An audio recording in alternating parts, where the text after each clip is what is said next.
જ્ઞાનીબેન ઠાકોર અને માવજી ચૌધરી છેલ્લા 3 થી 4 દિવસના સમય દરમિયાન આ બંને ઉત્તર ગુજરાતના મોટા નેતાઓ ચર્ચામાં એટલા માટે આવી રહ્યા છે કે 2 દિવસ પૂર્વે સોશિયલ મીડિયાની અંદર જ્ઞાનીબેન ઠાકોર, માવજી ચૌધરી અને ગુલાબસિંહ રાજપૂત આ 3 વ્યક્તિઓનો એક ટેબલ ઉપર જમતાનો ફોટો જે છે તે સોશિયલ મીડિયા ઉપર વાયરલ થઈ ગયો હતો.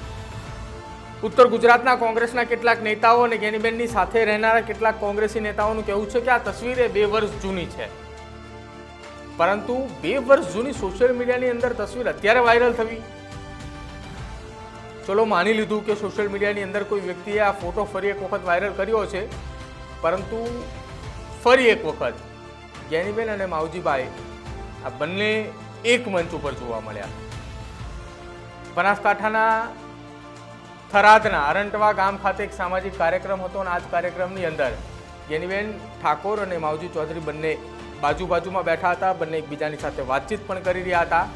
સામાજિક પ્રસંગ હતો અને બંનેના પ્રકારની વાતચીતની તસવીરો પણ વાયરલ થઈ. આ તમામની વચ્ચે હવે જ્ઞાનીબેન ઠાકોર અને માવજી ચૌધરીની બંનેની એક સાથે જમતા હોવાની તસવીરો પણ વાયરલ થઈ રહી છે અને આ તસવીરોની અંદર જ્ઞાનીબેન ઠાકોરે માવજી ચૌધરીને મિષ્ઠાન ખવડાવી રહ્યા છે. સોશિયલ મીડિયાની અંદર આ પ્રકારની તસવીરો વાયરલ થતા 2027ની વિધાનસભાની ચૂંટણીને લઈને ચિત્ર સ્પષ્ટ થતું હોય તેવું લાગે છે. એક તરફ 2027ની વિધાનસભાની ચૂંટણીને લઈને તૈયારીઓ અત્યારથી એટલા માટે શરૂ થઈ ચૂકી છે કે વાવની પેટા ચૂંટણીની અંદર જે કોઈ પણ પરિણામ આવે, પરંતુ તે પરિણામ પહેલા કોંગ્રેસે તૈયારી દાખવી દીધી છે કે 2027માં ગુલાબસિંહ રાજપૂત એ વાવ બેઠક ઉપરથી નહીં લડે. અવારનવાર જ્ઞાનીબેન ઠાકોર દ્વારા નિવેદન આપવામાં આવ્યું હતું કે 2027માં આ વાવ બેઠક ઉપર એ ગુલાબસિંહ નહીં લડે. ગુલાબસિંહના ખેતર માત્ર 3 વર્ષ માટે ખેડવા માટે આપ્યું છે. અને આ તમામ વાતોની વચ્ચે જ્યારે સોશિયલ મીડિયાની અંદર એ ચર્ચાઓ થઈ રહી છે કે માવજી ચૌધરીએ ફરી એકવાર ક્યાંક કર વાપસી કરી શકે છે. ગુલાબસિંહ રાજપૂતે પણ ન્યૂઝરૂમ સાથે જે વાતચીત કરી હતી ત્યારે તેમણે પણ કહ્યું હતું કે માવજી ચૌધરી માટે લાલ જાજમ તૈયાર છે. અને આ તમામ વાતોની વચ્ચે હવે સોશિયલ મીડિયા ઉપર બનાસકાંઠાના સાંસદ જ્ઞાનીબેન ઠાકોર અને વાવ વિધાનસભાની પેટા ચૂંટણીના અપક્ષ ઉમેદવાર માવજી ચૌધરીની આ તસવીર કંઈક સૂચક ઇશારો પણ કરી રહી છે કે આગામી સમયની અંદર આ બેઠક ઉપર આવું કોઈ ચિત્ર સ્પષ્ટ થઈ શકે છે. વાવની અંદર જ્યારથી પેટા ચૂંટણીની તારીખો જાહેર થઈ અને જ્યારથી માવજી ચૌધરીએ ફોર્મ ભર્યું છે ત્યારથી ચર્ચાઓ શરૂ થઈ ચૂકી છે.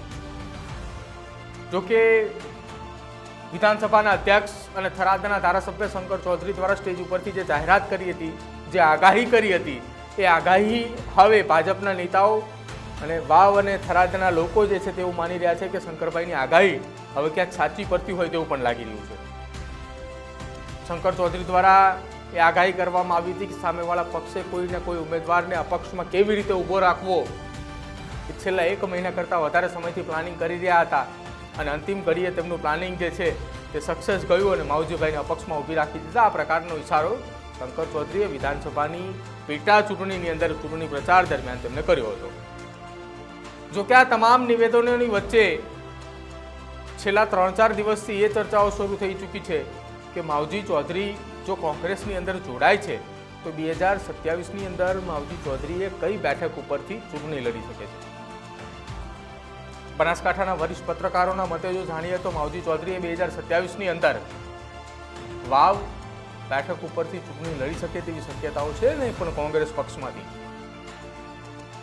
જો આ બેઠક ઉપર અત્યારે કોંગ્રેસ પક્ષનું નેતૃત્વ વધારેમાં વધારે મજબૂત બને છે, ગુલાબસિંહ રાજપૂત એ પેટા ચૂંટણી જીતી જાય છે, તો 2027ની અંદર માવજી ચૌધરી કઈ બેઠક ઉપરથી ચૂંટણી લડે તે પણ એક ચર્ચાનો વિષય છે.